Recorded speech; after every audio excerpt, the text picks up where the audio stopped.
Hello everybody, welcome back, finally, to my tiny retirement. I'm Christine. If this is the first time you've been here, welcome. If you've been following me for a long time, you know that I just have gone through a year of losing my mother, and so YouTube was not the priority.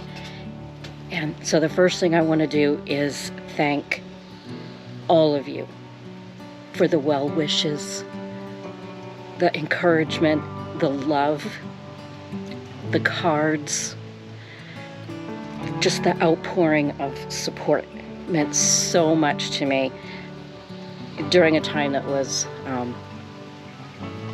not one of my best years. So thank you for that.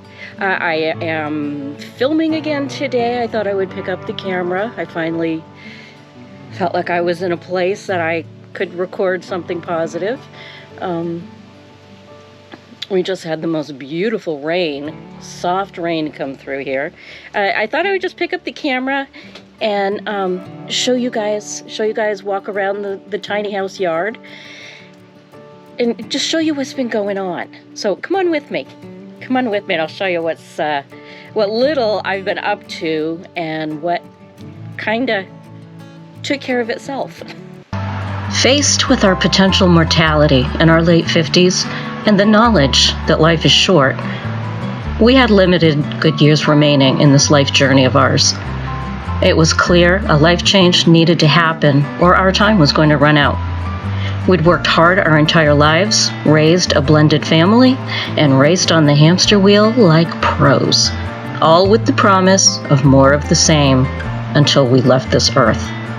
We took a giant leap of faith, grabbed each other by the hand, and said goodbye to our big house and lucrative income to retire to our little cottage in the woods, a shed, really.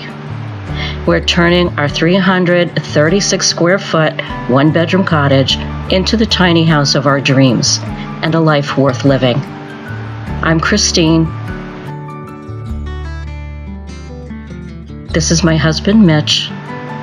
Welcome to my tiny retirement. This is our story.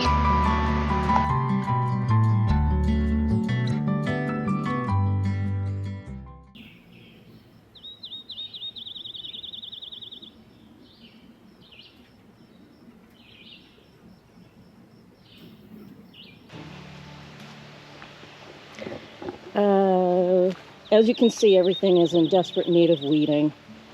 And there's nothing planted in here except clover, more clover. But we actually did, oh, and more weeding. We actually did get a lot of asparagus this year.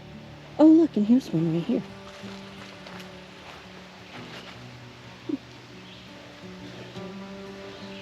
We actually got quite a bit of asparagus. Ooh, get off.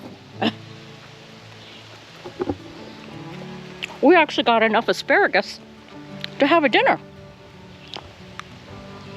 Ooh, you hear that thunder? Wow. I don't know if you can see right there. We have had deer walking through here, despite the deer fencing. And this I gave up on. I've tried forever to have a cleome bed, and I just gave up on it and planted some other butterfly bush, some pollinators. And my herb garden has turned into a valerian patch. The valerian took over and it smells heavenly. And check out the comfrey. Look at that. Isn't that just the most stunning flower you have ever seen? Now everything's a little droopy. It's a little droopy. We just had rain. And it sounds like we're threatening to have more rain. Oh, we are. We're getting more rain. Okay. We have a little Japanese lilac, or a little miniature lilac, whatever it is. The catnip's going crazy.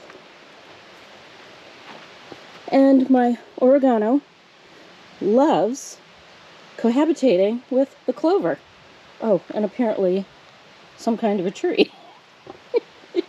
gorgeous Trogon lilies, and they're almost ready to explode.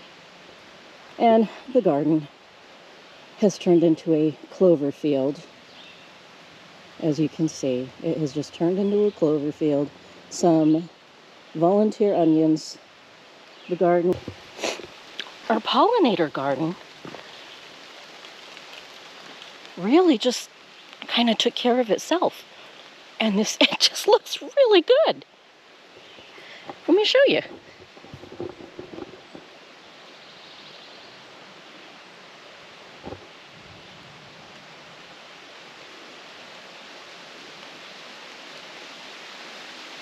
Pretty good. This little miniature rose, this miniature rose bush, I dug up from my mother. I got her this for Mother's Day last year. I just couldn't leave it at the house, you know, while we were selling the house and all that. I couldn't leave the heirloom things or the things with memories.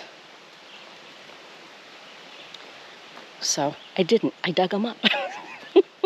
We have a spirea is starting to bloom and looking really pretty.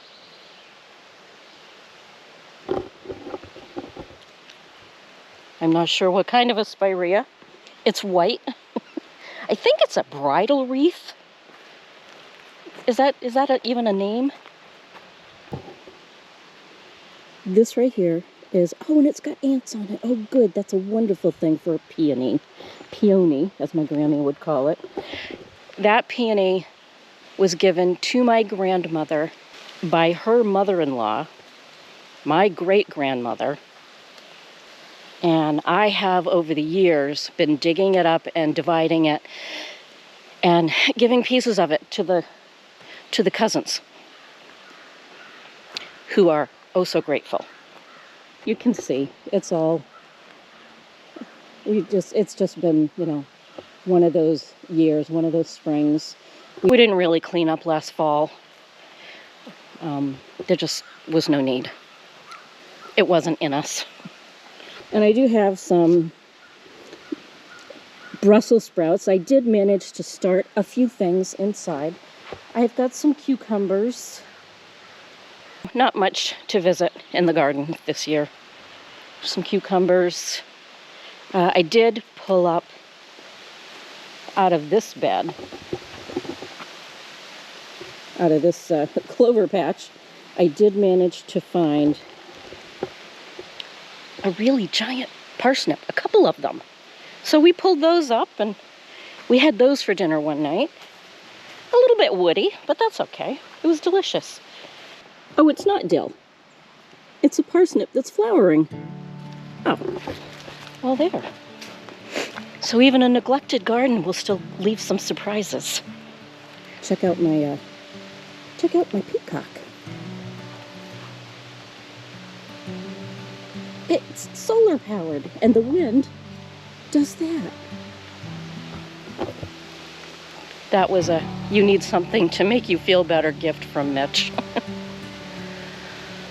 So that is about it. What is that?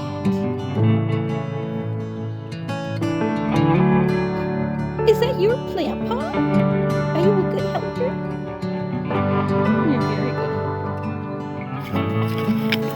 Oh. Get it.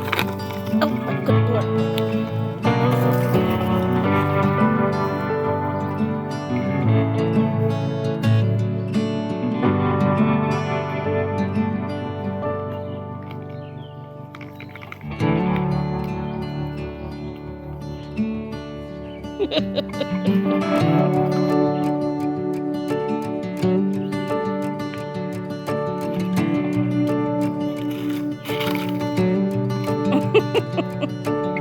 It's a good